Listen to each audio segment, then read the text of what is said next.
Hello, everybody. Welcome to today's event with Lifecycle Insights. We have a great event scheduled here for you today. We have some of Lifecycle Insights partners with them. We're going to talk about successes of QBRs, and QBRs are a critical aspect of how we can solidify the experience and the relationship with our clients, but it's also an opportunity for us to identify opportunities to drive new business with that client. And so we do have three special guests with us today. First and foremost, we have Mr. Alex Farling. Alex, a little wave, there we go. And we have Marnie Stockman, wave for Marnie. And so we have Leonard. Leonard, how do you pronounce your last name? Galati. Galati.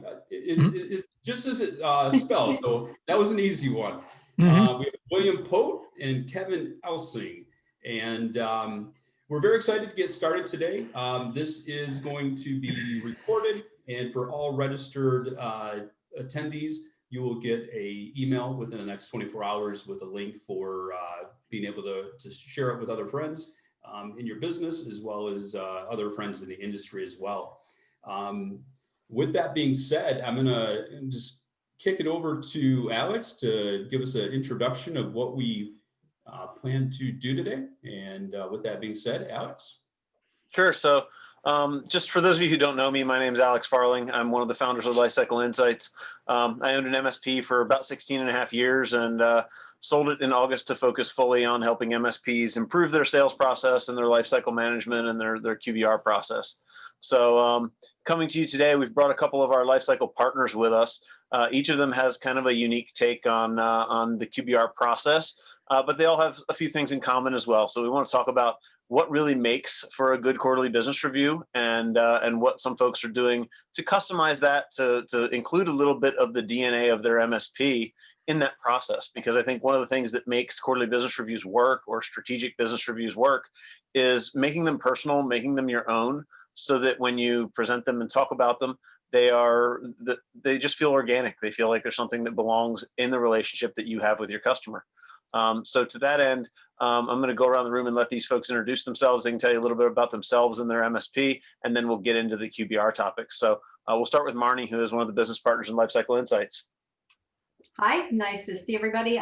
So I'm Marnie Stockman, as Alex said, one of the founders of Lifecycle Insights, and I come from a background of customer success. So we find QBRs as a way to really help with the customer journey as well. So I'm very excited to talk to everybody. I find their stories fascinating, right? We have Lenny, who in the year of COVID has doubled your business, right? And improved by 25% MRR. So Yes. William onboarded in 30 days and sold $100,000 worth of projects. And Kevin is an EOS traction guy who's really defining and his whole process and uses his intern, I think, in unique ways. So they all have their own stories to tell, but that is what I always like to chat about with them. So Lenny, I'm going to pass it over to you. Well, Marnie, I just want to jump in real quick here. You mentioned you had three really good partners of yours coming on. You didn't tell me that you had rock stars coming on. I mean, sorry. I 100%. That's awesome. Yes, yeah, Nice they've work. been crushing it. Wait till you hear Lenny. I just said will introduce himself. His story right out of the gates. Not a sad tale to tell. That's great. Yeah, so hi, everyone. So I'm Leonard Galati, CEO of Cyber Team. We're out of Purchase, New York. We've been operating for about 21 years now in the tri-state area. We've been doing the MSP recurring revenue model for about 15 years now, with a strong concentration on cybersecurity and risk. I'm a CISSP, and that really helps to support our cybersecurity focus. And then prior to starting the company, I spent 9 years in the Marines working on and teaching avionics, and that's pretty much my my story. I'll pass it over to William. Hey, my name is William Pote. My partner and I own eTop Technology. We're a MSP based here in Southern California. We've been in business about 8 years, and we've been this last year, we grew about 35% when everything was said and done. And we've made a strong focus on actually reducing our client base. So in the last 3 years, we've actually gone from about 80 clients to about 20 and still grown 30 to 40% per year. So. Kevin. Very nice. Kevin Elsing, MSP out of Sioux Falls, South Dakota. My business partner and I started back in 1997. So it's been a long journey for us, a lot of change through the years. We saw the writing on the wall with security quite some time ago, and we've just been continuing to mature ourselves through that process. And Lifecycle Insights has helped us with that. Previous to that, I did do professional music. I toured for about 2-3 years across 17 states on about 3 albums with a couple different bands. So just used to be able to tuck my hair in my pants. Can't do that anymore. So like I said, a rock star. I mean, Literally. Wow, literally. We didn't tell you that Kevin's actually going to play us out when we're done here. Nice. Yes. So let's pick right back up with Kevin. Kevin, when I ran my MSP, we adopted EOS kind of late in the process, but we hired an employee who came from an MSP who had EOS deployed, and we started to turn it out on our MSP. We had really, really great success with it. It helped us, the whole IDS process in there really helped us. But I'd like to hear from you how you're using that with your customers, because what you told us was you have some customers that also follow the model, and that you're kind of using this to align yourself really well with those customers as well. Right, yeah, so from just a maturity standpoint, we found that clients that we work with that are more mature, they're easier to work with, and a lot of those are adopting traction or traction-like processes. So when we come in with that process and we align with them, it's pretty much an instant fit for us, and we understand each other's language, we get things done, and it snaps together. It actually makes it a little bit harder for us to work with clients that are not doing something like traction. So what we've gone through now is we're trying to help our other clients get into that traction mindset, even if they don't totally know that it is traction. And I do introduce them to that later, though. If you like what you're seeing from us, this is something that I think could benefit your business as well. So I've given away a lot of traction books as well. Through the years, just as a help them mature their business, we'll mature with you. That's awesome. That's awesome. And as part of that, you're really processizing every piece of the QBR process, or your whatever what do you guys call it? So everybody on the call probably has a different name for it. In my business, we call it a strategic business review. I've heard technical business review. I've heard cybersecurity business review. What do you guys call it there? We started with QBR. Quarterly didn't make sense. So then we changed it to PBR, which sounded a lot like beer, which was a periodic business review. Then we turned around and after talking to you, Alex, we switched over to the SBR. Okay. We've made that switch. Like the idea of that strategy part, that's really what we're trying to push and what we're trying to sell is that strategy anyway. So it really made sense and it stuck with us. So what components of the business review are you using that really drive you to that strategy? Right. Yep. So there's going to be a combination of things. And actually, before you continue with that, I just want to point out, like, the reason I'm asking that question, and I want the MSPs who are listening to hear this, a lot of folks start this process at a really technical level, right? They're trying to bring asset lists and patch reports and backup stats and CSAT results and ticket close reports and SLA reports to this business review, and then they don't understand why their customer doesn't see value in it. So by moving from what I consider to be tactical things that are enter a ticket, complete it, it can be completed as a ticket and it's done, to things that are more strategic, that are forward looking, you look like you're in a much better place. So with that said, what are the strategic things that you've injected into your business review process that helps elevate it and take it to that next level? Right. Yep. So, we do talk a lot specifically about the individual pieces, the technology that is inside of their business, and planning for that replacement of life cycle of those items. We do also, our goal is to bring in all their technology items, even things that we don't currently manage or take advantage of. And what we're looking at that is as an opportunity for us down the road. So like if we're currently not doing phone systems, but we know we want to at some point, if I can get all that information gathered into the assessment tool or into this tool, I know exactly when that contract is coming up, and I can be in front of it, and I can be presenting that information to them and injecting myself in that conversation before it happens. So that's probably one of the bigger value adds. Yeah, yeah. Does anybody else have some piece that they're bringing into their QBR? Not to jump out of order or screw anybody up, but William, Lenny, what are you guys bringing in that really brings strategic value to these meetings with your clients to really turn it to the next level? I can add too, since nobody else has jumped in quite yet, doing the assessments across the environment. We built multiple different assessments internally to help us assess to basically bring to the forefront of them other aspects of their business that they may need to do work on. Yep. So that's kind of and using those assessments, we can build out whatever assessment type we want. Right. And really predefine. And Ted Garner mentioned in chat that risk is key, right? So we're running an assessment to show where risk and exposure exist to try and help our client fix it. Lenny, you were getting ready to say something. Yeah, no, I just, prior to engaging with you guys, LCI, I was cobbling things together. I mean, I had spreadsheets, Word docs, and also like the blinking cursor sort of syndrome where you just stare at the screen and have writer's block. It was a real challenge. And once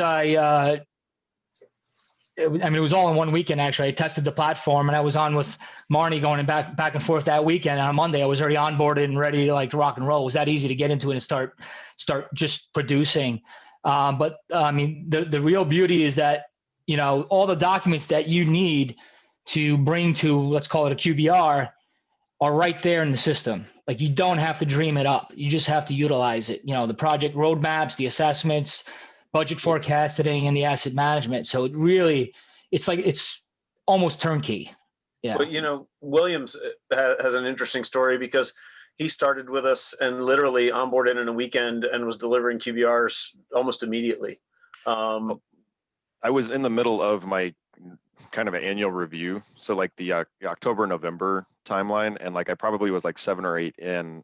I saw your tool. I started it. And basically just the next one that I had to do, I was like, I'm going to start with that one. And just I was like, okay, this really simplified a lot of my life because I was able to bring in some consistency to, Leonard, you totally nailed it. I'm 27 things all coming together and trying to make sure it all ties in. And then I can come in and be like, all right, here's where they're spending money. Just print out get them a 6 quarter, kind of idea on their budget, or, really just map things out. But yeah, having some consistency and ability to just plug numbers in, make sure it looks, good, and then review it with them. It really, I needed streamline in my life as much as possible and efficiency as much as possible. And so that is one area where I didn't map them all out to begin with, but I saw Lifecycle Insights hit. I was like, okay, next one, done, and just started. And they really become almost a lather, rinse, repeat process where you just apply the process you've built back to an individual customer in their scenario. And Alexander McGrath says that, customers don't want to talk about SLAs anymore. Right. And if we're talking about it, there's probably something else going on. And he's not wrong. I always joked about SLAs being there's something you can only get in trouble for, right? Nobody ever says, you met your SLA, congratulations, I'll pay you extra. Right.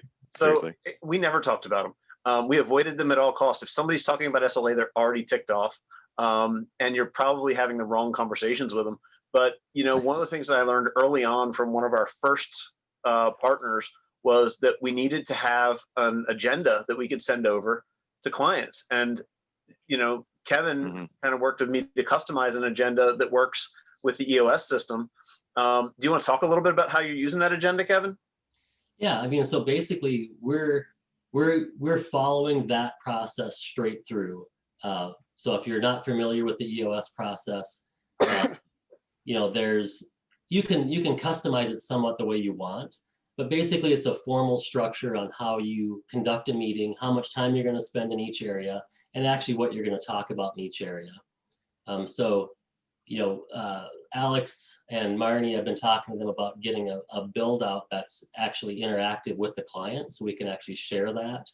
If it's okay for me to talk about that. Yeah. So the goal for me, you know, when I'm talking to these guys about this, is I want to be able to say, you know, here are some of the aspects that many managed service providers may want to have as part of their meeting. So if we can come in as a provider and go, well, the way I want to do this is I want to enable this for my QBR, PBR, SBR. I want to be able to turn on the features that I want, and I want to be able to have that communicate with the client. So they know we have a SBR coming up. Here's what we're going to talk about. Here's the agenda. You can inject client and you can add your own agenda items to this as well.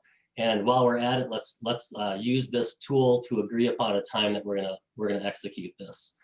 So to me, anything I can do to just get it out there in one shot, let them communicate and be done, and get away from the back and forth is excellent.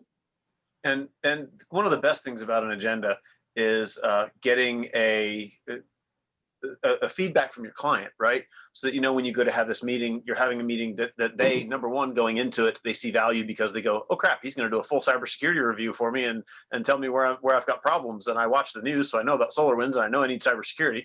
But the other thing is we can talk about technical issues. And when you get a pushback and they say, I want to talk about this technical issue in our meeting, you can drop what you're doing. You can go pick up the phone and squash that technical issue, deal with your customer right away. And by the time you have your QBR, it can stay strategic, and that tactical thing's already done, gone, and buried because you got out ahead of it. So that's just one of my favorite things about the agenda. And that actually was something that I didn't know running my MSP, and I wish I did. One of our partners actually taught me that trick, you know, when we started building Lifecycle Insights. So I thought it was just absolutely fantastic. I just wanted to throw something in here too, Alex. You know, when it comes to that agenda, I think ultimately clients don't expect that from us. You know, when you take a look at, you know, IT professionals, MSPs across the country, ultimately, you know, they're, you know, I would say that maybe 9.9 out of 10 are not providing any kind of agenda, and it's very unstructured.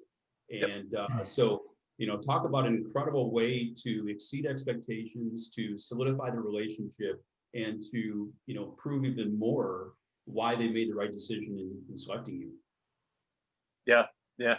And, you know, the interesting thing, like, the more you processize this and the more you decide that every one of these must have an agenda to make it work, the more you can hand some of these processes down through your funnel, right? Not all of this work has to be done by a VCIO. And that's what I think a lot of MSPs don't understand. How many of you guys are utilizing somebody in your MSP who's not you, or not your VCIO, or not your most expensive resource in the room to work on these QBRs? Yeah. You guys want to talk about that? Like what kind of risk or what kind of tasks you're able to delegate now that you weren't able to before? Yeah, I mean, for me, I have my operations manager doing a lot of the sort of discovery work that I would normally do.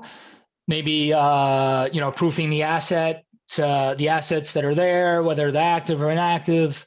And then also just identifying some problem areas and be sort of like, you know, sort of a scout for me for things that we need to bring up in our strategic meetings. So I don't necessarily need to like look at every ticket and analyze every event or things of that nature. They just bring it to me. I'll make a note of it in LCI to address if it's on that level, at our, you know, come up with a solution project, and then just, you know, close it in the business review. And on our side, we've probably, you know, we start out with our intern and my sales assistant, and they're going through every step of making sure all the data is clean for each client as we go in, pulling all the reporting. If there's anything that looks a little bit odd in the reporting, you know, I've worked with my intern on what to look at, what to dig into to get supporting documentation. So they're pulling all that together. We had all this written out in IT Glue, we still do, But now they've seen the value so much in Lifecycle Insights that they've actually created a SBR assessment prep assessment. And they're going through and they're checking off every list through that entire assessment. And then they leave it attached to that client. So when it's ready, I literally 10 minutes before the meeting, if there's anything that's pressing, they talk to me beforehand. But right now, 10 minutes before the meeting, I look at the business agenda and they have deliverable items or things I need to discuss. So I know exactly, I'll review everything. All my paperwork is there in one folder in Teams. We've got it sorted out by client. Each client has their own team channel with the file structure, with a date for their SBR. I open up all the docs. They all open in order. I go through and I have my presentation because we're doing everything virtual right now. Yep. And so I basically literally open it up. I've got it templated out at this point, what all my deliverable items should look like, what they need to execute. So I have a deliverable item for each thing that has to come out of that review. I literally, when I'm done, I say thanks. I send them a closed loop email and Lex takes over the ticket. She delivers every deliverable item, creates all the tickets, does everything. So I can go from review to review to review to review, and everything else, somebody else takes care of it. Yeah, that's awesome, because the hardest thing here is to multiply the time of an owner, right? As business owners, we wear a lot of hats. You're the HR guy, you're the technical escalations guy if something's really broke. You're the problem fixer for everything else, and also the guy who has to do all this VCIO work. So the more of it that you can delegate, the more of it that you can really, the more different things that you can manage yourself, right?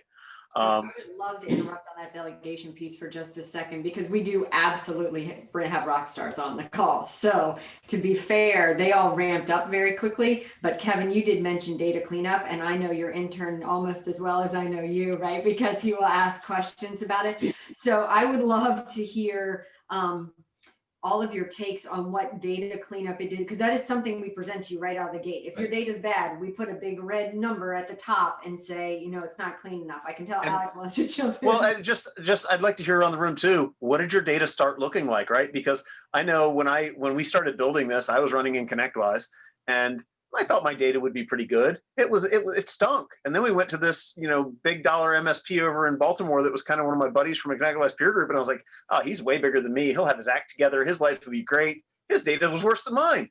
And it was a matter of the more hands you have in the pot, the worse it gets. So I'm interested to hear what you guys saw, and just to hear about the tools to help you clean it up. So from our end, we've been around since '97, so we've had multiple different tools we've used through the years, and we've got a lot of legacy baggage out there, old stuff. Once we started looking in LCI, we've had projects out there to where in Automate, maybe you'd name something one way and it wouldn't synchronize. You'd have duplicate assets. You'd have duplicate individual users in the system, or old retired users that aren't active anymore. So when we saw Lifecycle Insights and we started looking at just the ability to see all of our data and go, this is where your problem is, that's gold. So right there, my intern has turned this into his life's work, I swear to God. And it is. everything is 100% for him, or it's not good enough. But now the point is once we get there, the next time we come around, it's smooth sailing. So he's really dug in, and we had this, and then again for the user side, we had the same issue.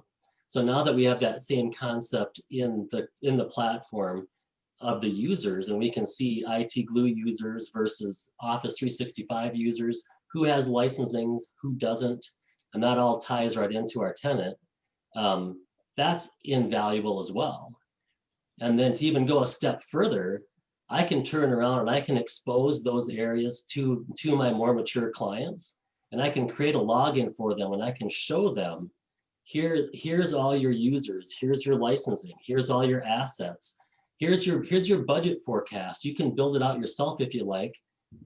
So I'm exposing that to our more mature clients. And at that point, I don't know of anybody else in our area who's providing a service like that, it is a huge value add. Well, I promise not to market to anyone else in your area. Yeah, there you go. So William, I'm curious for both Lenny and William, because you both did ramp up very quickly and deliver a QBR. How was your data right out of the gate? I'll start with William and then Lenny. Overall, we were probably in the 90-ish% range. And so we were able to knock it out pretty quick. Yeah. But to be fair, we had transitioned into ConnectWise, 3-ish years ago. And so we were able to deal with like all fresh data. And so we weren't dealing with tons of legacy stuff. Not to say that there aren't issues, because goodness knows it does happen. But for the most part, I'll say it was pretty solid. The one big extra value add that Lifecycle brought there was getting all of our warranties updated. Like that was a huge, like one area that was, I'll say, a bit weak. But then once that started floating through, that made it much easier to just kind of get started and then ramp up. So Perfect. And Lenny, how about you? Yeah, for me, at the start, I was probably 50 out of 100 healthy. We had a lot of legacy remnants from different systems, and that was tough. And I will add, you guys were nice enough to set me up with a sandbox because we just migrated over to Synchro. And in that sandbox, I just used Synchro as my one source. And that out of the box is like 95% clean. Yeah. It's like I'm already gonna just transition over from me out of Glue and into Synchro as far as my one source for my asset sources, because it's going to be easier for me just to manage Synchro and LCI versus PSA or RMM, IT Glue, and then LCI for me. But I like that experience, so I'm excited about that transition. And I really appreciate that you said where your data started, because it takes no time. To each of you have said, like, logging in, signing up, integrating takes nothing, but to do the work on the back end ranges from maybe 50% to I think William at 90%. That's pretty surprising. So because there's definitely some work to do there. Yeah. So Kevin mentioned the budget. Talk to us a little bit about what it's like to present your customer with an actual IT budget the first time. Because I know when I went to see my customers, that was the thing that broke their brain. Like it was the thing they'd never seen before. I wasn't smart enough to build it by hand. At best, I was going, hey, these machines should have been replaced already. Can we deal with this? Right. And when we took it and flipped the script and went, hey, this is what you need to spend in 2023 and 2024 and 2025, I got some really positive results. Yeah. Yep, I agree. We have that same attitude from our clients, that this is what we really need to have. You don't know how much time we spend dealing with this every year, or just not getting it done at all.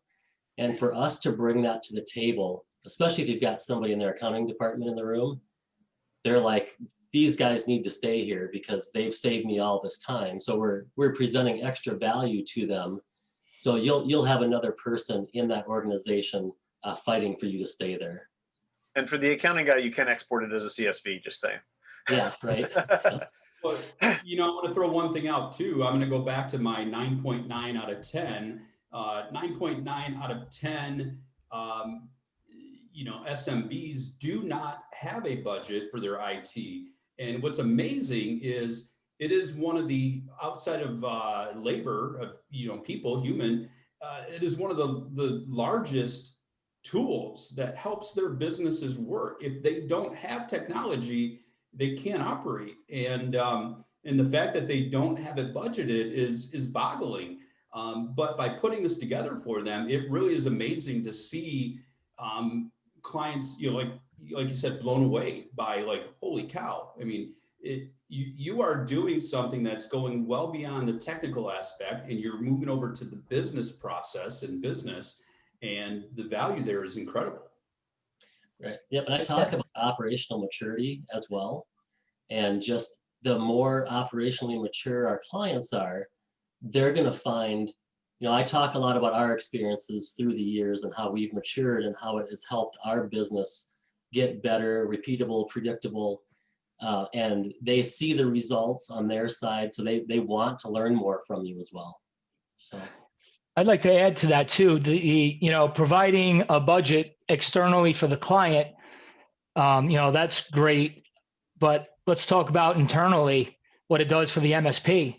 So for me, I just had 2 QBRs last week, and it's turned the money talk into a formality for me. It's not about here's the quote and them, scrutinizing every line item on there and how much is this and why is that. It's, to be honest, I'm not writing up quotes anymore for my premium accounts. It's a number in a box in LCI. And when I show them the budget, they're like, okay, this is the risk. This is what I need to solve this. Approved. And give me a copy of the budget so I can give it to my accounting team. And it's over. It's a formality, really. It's not a big buying decision anymore. So it's really been helpful in that way. And I'll add one thing too, just from an internal MSP maturity level.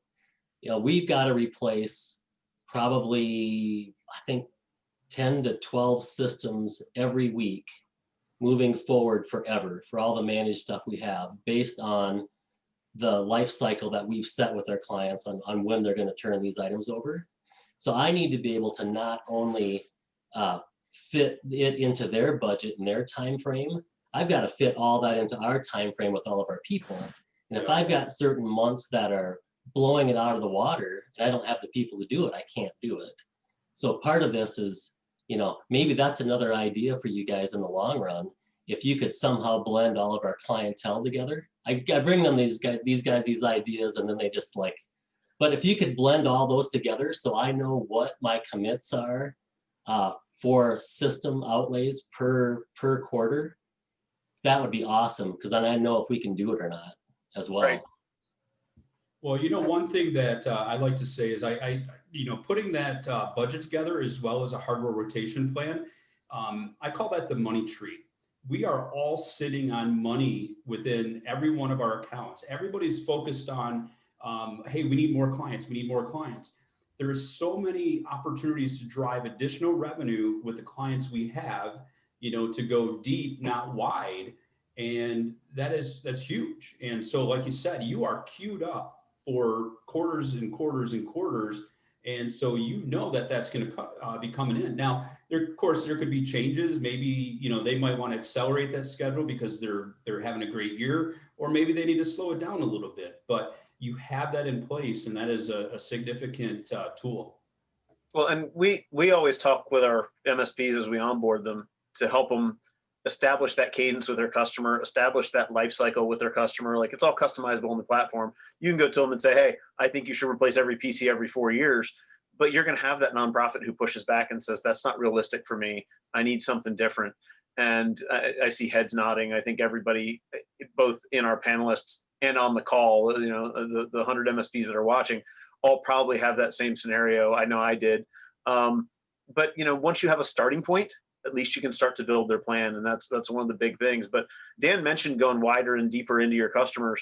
On top of just building this replacement package, replacement plan for hardware, so that you're going to be selling them something every quarter or semi-annually or annually, in projects just recurring forever. What else are you guys doing with the platform to drive further sales into your existing client base? I mean, for me, Yeah, sorry. I'm sorry. Go ahead, Will. You got it. I was going to say, one of the things is, like, to kind of the width thing in each individual client, I basically kind of map out, like, who are my preferred vendors for all of the different things. So the voice, the telecom, the whatever else makes sense. And I start adding that into my, like, assessment checklist. Are these guys using my preferred vendor for, all of these different tools? And so then it reminds me to bring it up in the conversation. Like, let's get a copy of your telecom bill. Let's review it and make sure that everything's great. And so as I come into the assessment, I've already reviewed all of these bills and said, hey, here's an option for something that might serve you better. It's going to be about the same price, or, hey, we saved you some money, or it's a little bit more expensive, but it brings all of these extra values to the table. So Yeah.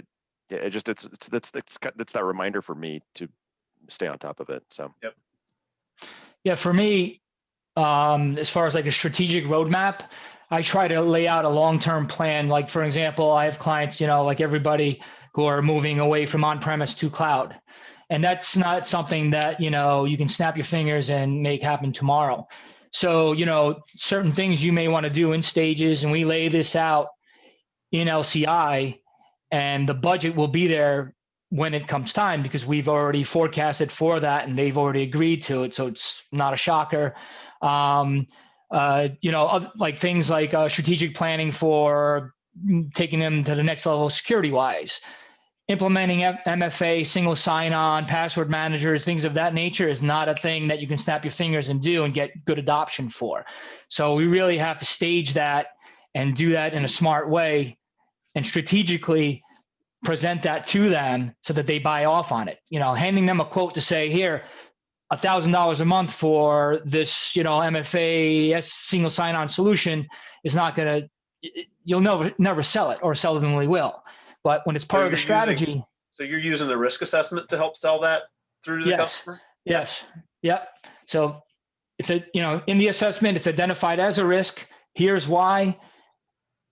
This is when we plan to implement it. If this timeline works with your budget and your company and your goals, let's do it. And we have things projected out over the next 12 months, and we know when the projects are coming.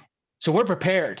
My team is ready. They're not frustrated with, wow, you just handed us 6 projects in the next 6 weeks. How are we supposed to get this done? We have everything staged with plenty of cushion in between projects to do it well, follow up afterwards, accordingly, and everybody's happy internally and externally. And I would say the nice thing to that too is you can plan some of those projects for, 60% of your client base or 70% of your client base, if it makes sense for all those guys to do it. Then you can build in the efficiencies of having your tech team know exactly what they need to do, have it well documented, process, procedure, bing, bing, bing. It's like the zipper, right? You pull the zipper up and you do you start slow when you get it hooked in on the bottom, but once you've got it hooked in, you can go zoop and you can finish them all up really quick, and then you move on to the next project cycle. Yeah. So you're using that, Kevin, kind of to say, we're going to do MFA across everybody, and then maybe we're going to come back and do SIM and SOC or Threat Locker or whatever your next security tool is. Right. Do a round robin, get it done, get in your groove, and then go do the next one. Well, those things that the client really needs to have this, right? And then I talk about those in my SBRs all the way through as well, and I line them up, knock them down. That's awesome to hear. That's awesome. So I think one of the things that we haven't really talked about is the different kinds of assessments that we have in the platform. And some of our MSPs are trying to do PCI compliance or HIPAA compliance or some of these other things. But the majority of our MSPs really have one standardized assessment that's kind of an overall, here's all my best practices, right? I'm a Meraki shop, so we've got Meraki switches, firewalls, and routers, and great, that's a plus. And then I recommend all Microsoft 365 or all G Suite or whatever. What do you guys use in the assessments module for? Because it's a very, very customizable piece of the platform, and we get a lot of different results when we have that conversation. I mean, for me, I'll be honest. I mean, I definitely want to take care of my clients and make sure we're doing the right thing for them. But everything in my assessment speaks to something that we sell. Because, we have to make money to be here tomorrow to support them at the level they expect to be supported, and have the staffing and the talent, right, that needs to be there. So I've tailored one of the sort of baseline ones that you have in the system to my liking, and in there it speaks to solutions or services that we sell, and if they aren't subscribed to that yet, then that becomes a risk, and it's tied to risk as well. And we identify the risk, and then we go. And then what I like about the system is that we can use different assessments when needed. So if I want to apply a NIST assessment later to address that, that safeguard, then I can, and sort of meld, all the risks together and sell them what's needed accordingly. Yeah. William, what are you doing with the assessment module today? Right now, I'm just sitting here learning. No, I swear, I spend more time learning whenever somebody asks me to talk about anything. I feel like I'm by far nowhere near the rock stars that Leonard and Kevin are, because I'm sitting here going, okay, so how are you doing that? Like, this sounds amazing.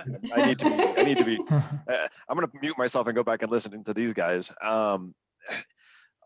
Honestly, to Leonard's point, like that, I've done very similar things. And when we build out our client as like kind of solution or standard assessment, where it's like, are they meeting our baseline standards for everything? If not, then that's a massive risk for the client and for us. And so I need to be making sure I address that on a regular basis with them. And while we may not be able to standardize 100% immediately, it's okay, the next time we do a project, we're going to do these 3 things that, move you further along towards being all green boxes. Yeah. You were the one that introduced the phrase to me, get the red out, and playing get the red out with your customers. So yeah, it's a cool concept, but we red, yellow, green everything in the platform. So when you lay red in front of them, their natural instinct is to go reverse stoplight on you and try and find a way to get back to green. Business owners hate red boxes. We like being green, and I don't know, it's if you can explain that to people, where that, why the red is bad, it moves you forward, it moves them forward. And exactly to Leonard's point, like if we're not doing the right thing to generate income for ourselves and be profitable, we're not going to be there for them in 2 years, and they're going to get stuck with the next run of the mill terrible MSP that comes along that doesn't have lifecycle insights. So hey, what you guys are saying is, I mean, I'm aspiring to, let's put it that way. So Kevin, how are you making out with that module? Yeah, we're adding a lot of stuff all the time. We're doing, like, I have a standard set of questions that I want to ask all clients. And so we've kind of got that concept of these things I need to get, like, do you have cyber liability insurance? I need to know these things because I need to have my clients all have that, right? And everybody should have that. And I need to have a way to look at it, go back through, do a baseline assessment, go back through. If they don't have it, make sure that I've got an action item to go through and continue talking with them about it so they can get that taken care of. And then I can quickly look through that assessment and know what we've covered, what we haven't covered. So there's understanding between them and us on what the important things are. We're using them for office moves. So we've got a list of things that we want to make sure we're always executing the same way every time, that we've got battery backups on everything, that we've asked the client to make the cables clean, right? Technicians want to just put stuff in and they'll forget to ask, and the cables are just look like heck, right? So they have to go through and check all this stuff out, and then it's applied at the client level so we can double check at the end, to make sure that we've done everything to what we would have be our internal standard. Right, that's awesome. I haven't heard that use case yet, but I like that. Kevin, I believe I have heard that use case, because that is why you wanted to be able to duplicate the same item in like pre-project checklist, right, mid-project checklist, completed project checklist, because you have the same, like, we still need all these things to be true before, during, and after a project, right? Right, yep. Yep, we have internal project, a process for, we call it our CPR process. And if you think of the medical world, it is that. It's a critical priority remediation with clients. And if we have something happen and they fall into that perceived area, we hit CPR, and then there is a strict outline of how we deal with that client moving forward, how we communicate, when we communicate, and what we're presenting to them. Here's the issue, here are the 3 things we're going to try, here's why, here's the order we're going to do it. We really define that process for the technicians to help them not only internally themselves think through what they're going to do next, to make sure they're talking to the right people internally, so we can own that communication with the client, because without that communication, you're dead. That's awesome. That's pretty cool. David Rose commented, it sounds like you're doing a lot of things in Lifecycle Insights that he's using IT Glue checklists for. Did you use IT Glue checklists before, or? I know they existed, but I never used them at my MSP. So yeah, we've looked at them, and just never really fell in love with them. Yeah, we felt that way about task lists in ConnectWise, and we would do templates and task lists and all that, but it was a cumbersome process. Yes, that's the same. That's where we landed too.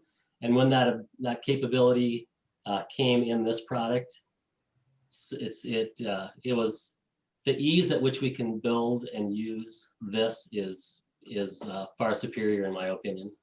So we might have to have you back to talk through some of your use cases of checklists and such, and release a follow-up video. I really kind of want to see like how you're doing it all personally. I Yeah. mean, I would definitely attend that webinar. You know, Alex said that he's a tyrant to work for. I'm not a tyrant to work for, but I do know, it depends on who you ask. I do know what I want the outcome to be, and I really I'm a drive for continual improvement. And if we're not improving, we're not looking at something that we've done in a process and going, how could have we done that better? Some people see that as, well, you're harshing me. No, I'm not harshing you. We did a great job, Right. but we can always do better.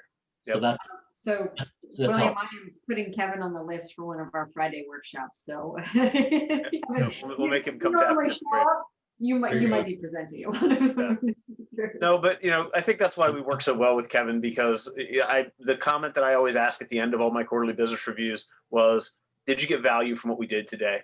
And if the answer is not a resounding yes, my immediate follow-up question was always, what could we do better or different to deliver more to you today? And I would challenge you guys all to take that as a takeaway. And maybe we'll go around and ask everybody kind of if you have a standard way that you wrap up your QBRs. But mine was always, did we deliver value today? If they say yes, that's my opportunity to ask for a referral, right? Well, Mr. Customer, part of my job is growing my business. And I hate to even have to ask you this because everybody hates being sold and everybody hates being asked this question. But is there anybody who might see value in the kind of thing that we delivered for you today? Business owners know business owners. They're the people who can make you those introductions. And my God, when you have them and the CFOs and the COOs all in the same room, that's your opportunity, and don't let it pass you by. But ask first if you did a good job, because you don't want to be asking for a referral from somebody who says, this meeting bored me and I don't ever want to come back to one of these, right? And so, that was always my wrap up, and it worked very, very well for me. Do you guys have a standard that you use? Like Lenny, do you do something specific to end your QBRs to get any referrals out of them or to get something else out of them? I think he gets his deposit slip out, judging. Right. I usually ask check, cash, or credit card. I like it. No, I mean, I don't really have. Not gonna lie. Yeah, I don't have a standard. I can tell you what I'm looking for is like a resounding, sincere thank you, and that, I've gotten thank yous like, thank you so much. That was so informative. We were not aware of that. We really appreciate the work that you've put into, making us aware and showing us our risk, and like comments like, you've really upped your game. We really like, what you're bringing to the table for us. And we feel like we're part of the team instead of an outside vendor, Nice. Yeah, no, that's huge. Yeah. Kevin, what about you? Yeah, we're asking if that value question, we always ask that value question. We're asking if there's anything that we do that we could improve on. So any of our soft spots, I talk a lot about being a continual improvement shop, and then that their value is, I'll give them examples of things that we've implemented based on client feedback. So you're, like you guys, you want to do the best for your client. And when we ask you, when I ask you guys something, you guys let us think, yes, we can do that, right? I mean, that's awesome. Is it good for the community? Is it good for everybody? That's perfect. I'm asking if there's any other services we could provide for you that we're currently not. And if we have enough penetration into the market, if we have enough people saying, 10, 15% of our clients say, yes, we would like to do this, it might be worth us investing the time to actually execute that. Yeah. Is our cadence acceptable? Is quarterly good? Is 6 month? Where are we at on this? That's a huge one. If you can get the client to think cadence is their idea, yes, they're so much more likely to show up. Yep. And we always would ask them if our cadence was good or if we should meet more or less often, and let them pick. But then we would document it, carve it in stone, and really hold them to that cadence, and it works very well. Yeah, and we do ask for the referrals. We do ask for Google reviews also. if it was a good review, and I know it was a good review and everything came out, that last question is, hey, would you guys be willing to do a Google review for us? That would be very helpful. And then I try to keep track of that somewhere so I don't ask them again. Yeah. In that Think about the assessment. idea of a Google review right after doing, a QBR.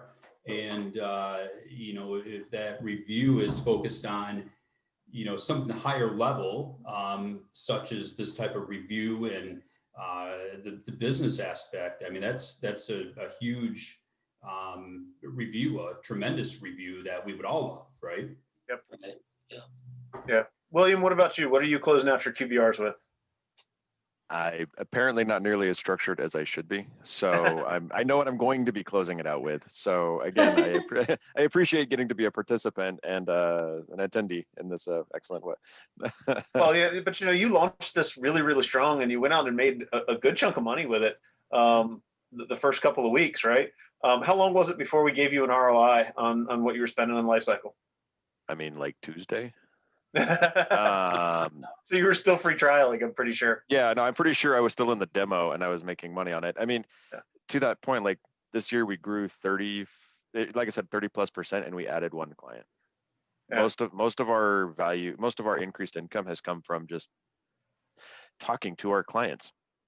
Who knew? Like you just talk to them, ask, like, find out what's going on and what's a pain point for them, help them solve problems. Like, what is managing all of their Acrobat licenses a pain in the backside? Okay, well, let's take that over. Can we move them over to something else that's less of a pain to manage? Hey, you have a 20,000 square foot office, and nobody in your office is, 30 of your 40 employees haven't been there in 5 months.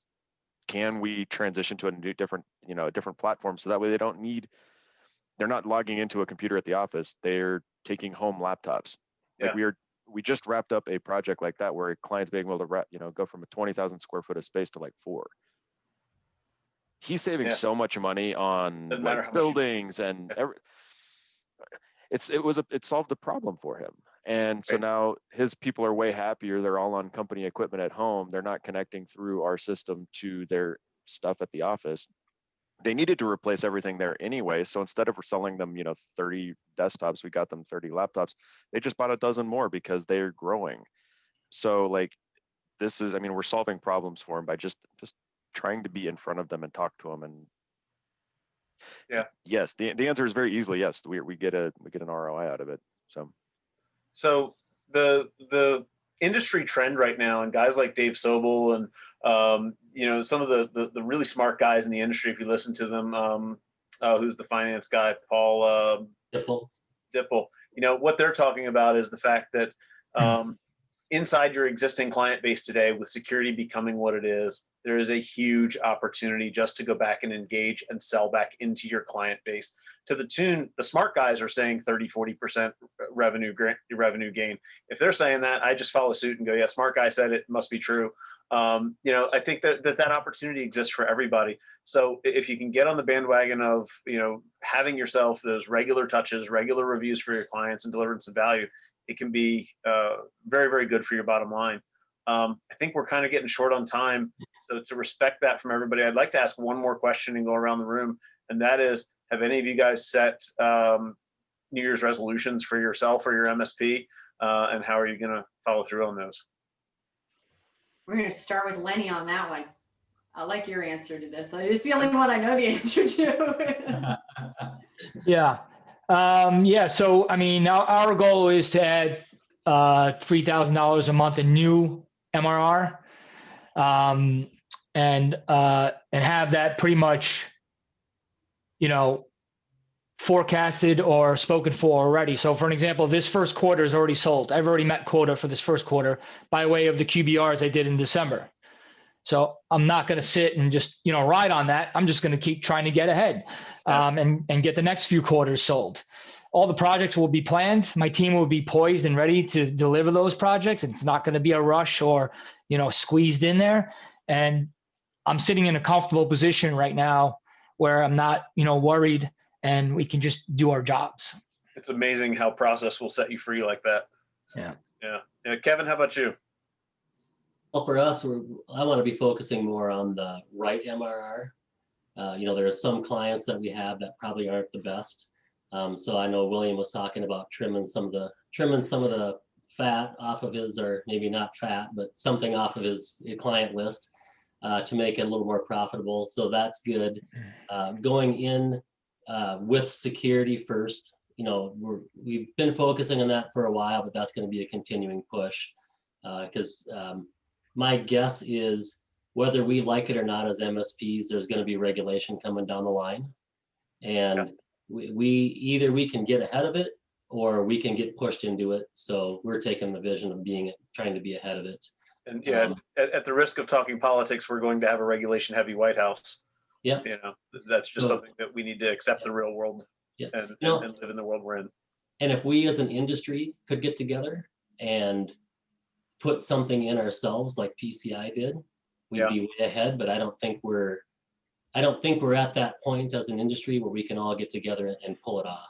And we don't have a Visa or a MasterCard to lead that fight, but correct. There definitely would be some value, right? And I'll say one more thing. I'm going to continue to value the relationship with you guys. If anybody is looking for an actual partner that is going to help you get what you need to have done, these guys have never failed me. I bring ideas and they seem to make it happen. And that is probably the most valuable partnership I have right now with any vendor that we have. So thanks, guys. I was going to mention that, when you take a look at, the relationship that you can see from this call that Marty and Alex have with Kevin, William, and Lenny, I mean, they are like friends here, right? And, and I think, Kevin, you mentioned, hey, I throw out some feature requests and, we actually see it come to fruition. You can't say that every day with, with a lot of vendors out there, right? And so the high level experience and I guess that level of intimacy, as far as, you truly are partners in this relationship. It's not a transaction, it's a partnership. And, so that says a lot for Lifecycle Insights and what you guys have put together. And you can see the following that you're getting with these heads nodding here. Like myself, I'm seeing some shiny heads there. Oh, wait, no, William, you're not part of our club. No, I'm not part of the cool club. Okay, all right. So I'm gonna have to go shave my head to join it. I mean, right? Yes, or get a couple more kids. I could send mine your way. He didn't get the memo. He was supposed to shave his head before he came on this webinar. Yeah, if I'd have known, I'd have buzzed it at least. Is there any relation between the number of hair follicles to your amount of operational maturity? Because that's probably inverse. Because I think you guys got me rocked. So shoot, oh man, yeah. Apparently, I'll trade you. So, at risk of leaving William out, William, have you set yourself a goal for 2021 or some sort of a resolution? So I hate calling them resolutions because it's something that it's too much of what America just forgets it about, now for the year. Right. My gym membership's already forgotten. Yeah, exactly. We've been really working hard with our business coach to be, thoughtful and strategic about what 21 is going to look like, because we did that going into 20 and we hit every single thing that we put on our map. That's the first time we've ever done that. We were looking back and it was like, all right, that wasn't what I counted on. It's been a really wild, crazy year for everyone, but we actually we hit our income goals, we hit our profit goals, we hit our staffing. It was just wow, really? Okay. We weren't expecting it. I mean, we were, but you're so busy in the mix that you sometimes forget. So we've done the same thing for 21. We're shooting to be pretty aggressive in where we go. And so it's been feeding that back into what do we have to do every single week, month, quarter to make it happen. And I'm totally stealing all your guys' ideas because they're brilliant, and hopefully it'll help us get there faster. So don't underestimate yourself though. You increased your business by 34% and only added one new client. So hats off to you, my friend. That's awesome. Modesty is a good quality. Yeah. So I I'm just sitting wanna here wrap listening up. to Kevin. I'm going, oh man, I like that Teams idea. I'm totally no. But you know, But I think that goes to the point where every one of us can learn something from everyone we interact with at some point. You know, Kevin's taught me stuff along the way. You've taught me stuff along the way. Lenny and I don't talk that much, but I'm sure that there's stuff that he's got that we can learn from. You know, and all along the way, our clients have taught me things that have allowed us to build a better platform. And you know, we're grateful to you guys. You know, we didn't bring you guys on here to praise us and tell us that that you need us for killer QBRs, but we really just wanted some prospects and some other folks in the industry to hear from people who are being successful at it, to realize that if you're having struggles, there are ways to overcome them. Your clients do want to come to the table for the right QBR. If you're having troubles getting them to the table, or you're having trouble getting value out of them, or you're having trouble actually selling something at your quarterly business reviews, and they don't need to feel salesy, but consultative selling to your clients is absolutely a thing. It's doing you a favor. It's doing them a favor. It's clearing up risk and putting both of you in a better spot. So we'll leave it at that. Our contact info, if you need to know where to find us, I'll have Marnie stick that in the chat. And you know, if anybody's got any direct questions, we can open it up and answer a couple questions before we let everybody go. Anybody has any questions, whether it be here on Zoom or our audience on Facebook, please go ahead and drop them in here, and we'll just wait another minute here. Marnie has added, and we will, I will throw this into Facebook as well, your email address, as well Perfect. as your schedule, your meeting schedule. So we will throw that over there. I'm totally filling up his Calendly link for the next 2 weeks. So. I'll send you Kevin's. It'll be fine. Yeah. Okay. Perfect. Shoot.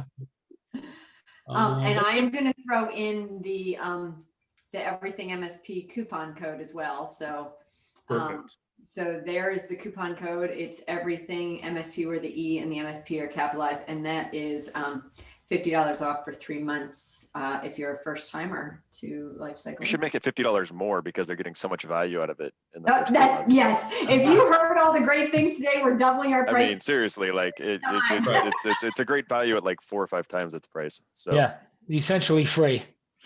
It's great. So And it's like any tool, you get out of it what you put into it. So the more you put into it, the sky's the limit. mm-hmm.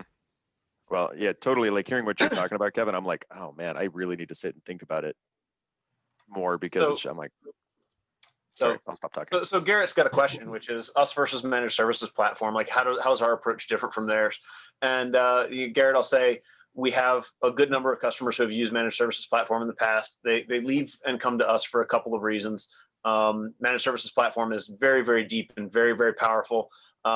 But by that tool, or by that same standard, it's a very complicated tool. It's hard. It's not fast. It takes a full-time investment to get anything out of that platform. And our build was completely flip-flopped from theirs, where our entire goal, I ran an MSP. I had a sign over my desk that said, if you have to do it twice, automate it.